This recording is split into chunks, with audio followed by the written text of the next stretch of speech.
Sometimes the hardest truth is that you can't always cut a narcissist out of your life. Maybe you're a parent, a co-parent, a boss, a family member. Maybe you own assets with this person. So it's not always possible to cut a narcissist out of your life, although that would be the preferred method. But it's not always possible for some of us. But the good news is you can manage the situation that protects your peace. And this is what I'm going to be explaining in the video today. Hello, my friends, and welcome back. I hope that you're all doing really well. So in today's video, I really wanted to look at the tactics and strategies in order to help you to be able to manage this really difficult and treacherous ground. And the reason why I'm making this video today is because I'm realizing that the preferred method or the preferred thing with all of this would be to go no contact with the narcissist. I mean, what are you going to do? Start arguing with this person, start asking questions and expecting the truth? We all know that's not going to happen. But the fact is, some of us have got to work with this person. Some of us, it's our family member. And for some of us, we have children with this person. So yeah, none of these scenarios, it is going to be easy to cut this person out completely. Even though the damage is not going to be less, it's still going to be as hurtful. But the fact is, there is a way that you can manage this. And that's exactly what I want to talk about in this video, are the strategies that you can put in place. There is a way of getting past this. And it's about perspective, my friends. It's about perspective with this person. I'm going to unveil all of it. I'm going to talk about the psychology of it. I'm going to talk about what they are doing, what they are thinking, and what you can do for you. But this is about changing the way that you see it. Because a lot of us feel like, oh my God, we're trapped. Like we are ultimately trapped with this person, and like nothing that I do, nothing that I say or do, like there's never going to be an end to this. There is, but this is where you've got to look at this differently. So let's start off with just exactly that, changing your mindset. The first step, okay, is to accept the reality of the situation.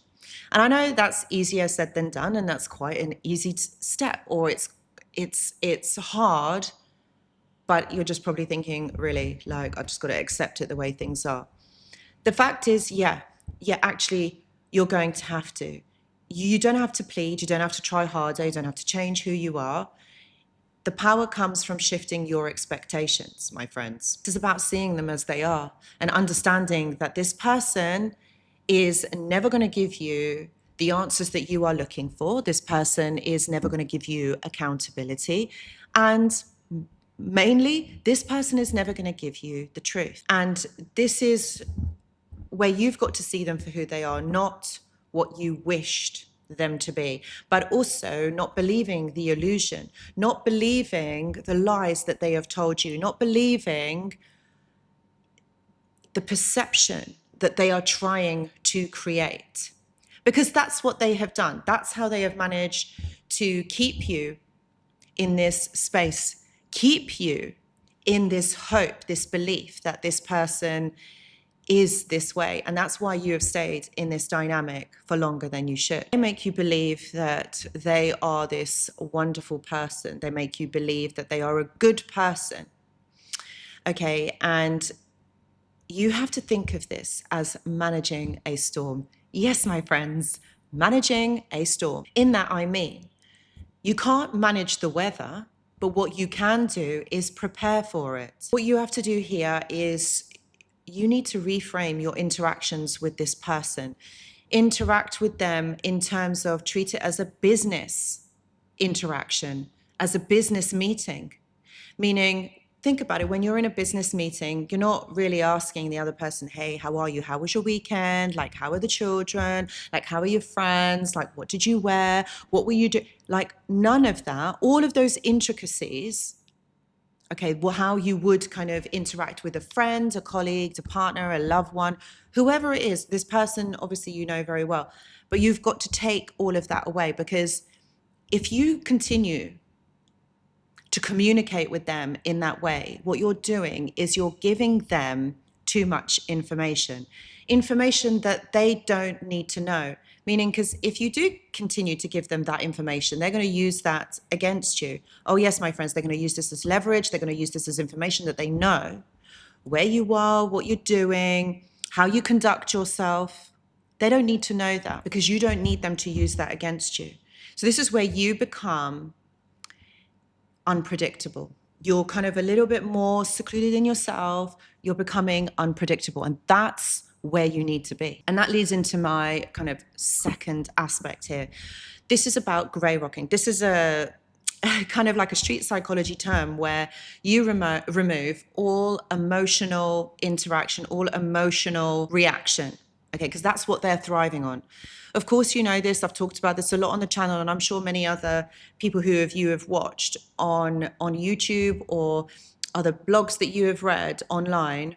Okay, everybody says is to remove emotional reaction, because when a person such as the narcissist thrives on knowing how you feel, knowing emotionally how you are and what you are thinking, okay, again, this is information on you.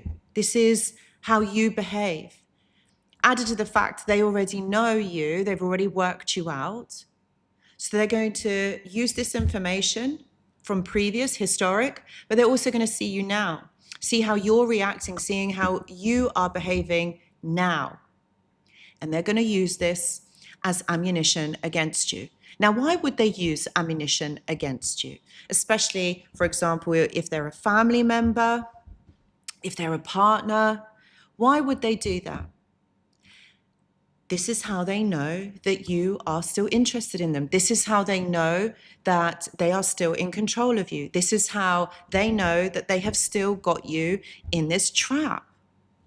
That's how they are able to understand what's going on. You have to give them short, neutral responses, no extra detail. They don't need to know this about you. You guys are not together anymore, or, you've parted ways. They don't need to know extra. Like, for example, say you had attended a dinner, okay, or you are going to a dinner that night, and perhaps maybe they have asked you that they could, see you, see the children. Instead of saying, no, I can't because I'm attending a dinner or I'm going somewhere, just say, I'm not going to be able to do that tonight, okay? How about another night?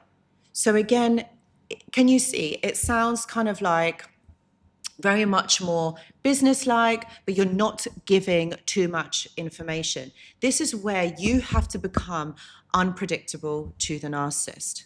Okay, this is how you protect yourself. The aspect here as well is about boundaries, okay? But when you put boundaries in place, there has to be consequences.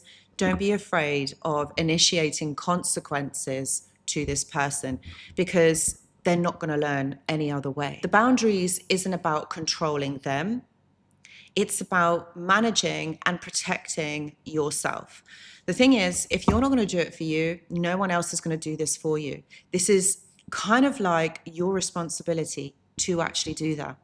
All right. And I know that's really challenging. I know that's really difficult, but this is about you protecting yourself. And think about it this way. If you have to put boundaries in place, all right, that means that person doesn't respect you, that they don't value you enough to show you that respect. So that's why there are boundaries that need to be adhered to. You mustn't be afraid, or if there is that kind of like block that exists within you. Think about it this way, okay? If you earned money, you go to a job, you earn your money, you've worked really hard to get to the position that you are, and obviously you get paid at the end of every month. Imagine all that money that you were earning at the end of the month, you were just to kind of like, I don't know, throw it into the sky, and wherever it lands, whoever has it, that's theirs, they get it. So essentially you're working for free. Or, people ask you for money, you just end up giving them loads and loads and loads, but you never get it back in return. So what you're not doing is protecting your assets.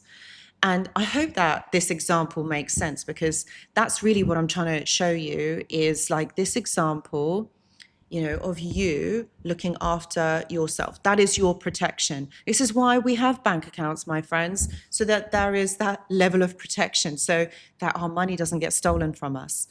So this is about, you looking after you. And you have to be clear. You have to be consistent.